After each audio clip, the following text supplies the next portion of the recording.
যে চোপড়ার বিধায়ক হামিদুল সাহেব, আপনিও মারা গেলে কবরস্থানে দফন হবেন। গোলাম রব্বানী সাহেব মাথায় টুপি দিয়ে জুমার নামাজ পড়তে আপনিও যান। আমার প্রশ্ন হয় করিম চৌধুরী সাহেবের কাছে, এই করিম চৌধুরী সাহেব আপনার বাড়ির পাশে আপনি মাজার তৈরি করে রেখেছেন, আপনার মাজারও থাকবে না, আমার মসজিদও থাকবে না, আমার কবরস্থানও থাকবে না, তো কি এই মসজিদ বাঁচাওয়ার লড়াইতে হামিদুল সাহেবের মুখ থেকে একটা কথা আমরা আশা করতে পারি না? আমাদের কবরস্থান রক্ষা করার জন্য কি গোলাম রব্বানী ক্যাবিনেটে একটা কথা বলতে পারতো না? করিম চৌধুরী সাহেব আমাদের হয় একটা কথা বলতে পারতেন না? কিন্তু তৃণমূলের কোন মুসলমান নেতার মুখ থেকে একটা কথা বের হবে না। কেন?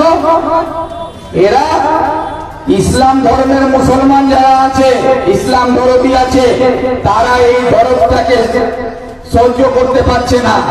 কিন্তু যারা মমতার মুসলমান হয়ে গেছে, তারা মমতার মুসলমান, মমতার ভাতাখোর মুসলমান যারা হয়ে গেছে, সেই ভাতাখোর মুসলমানদের কাছ থেকে মমতা তার কবরস্থান কারিয়ে নিক, তার মাদ্রাসা কারিয়ে নিক, তার ঈদগাহ কারিয়ে নিক, তার মসজিদ কারিয়ে নিক, এদের মুখ থেকে কোনো কথা বের হবে না।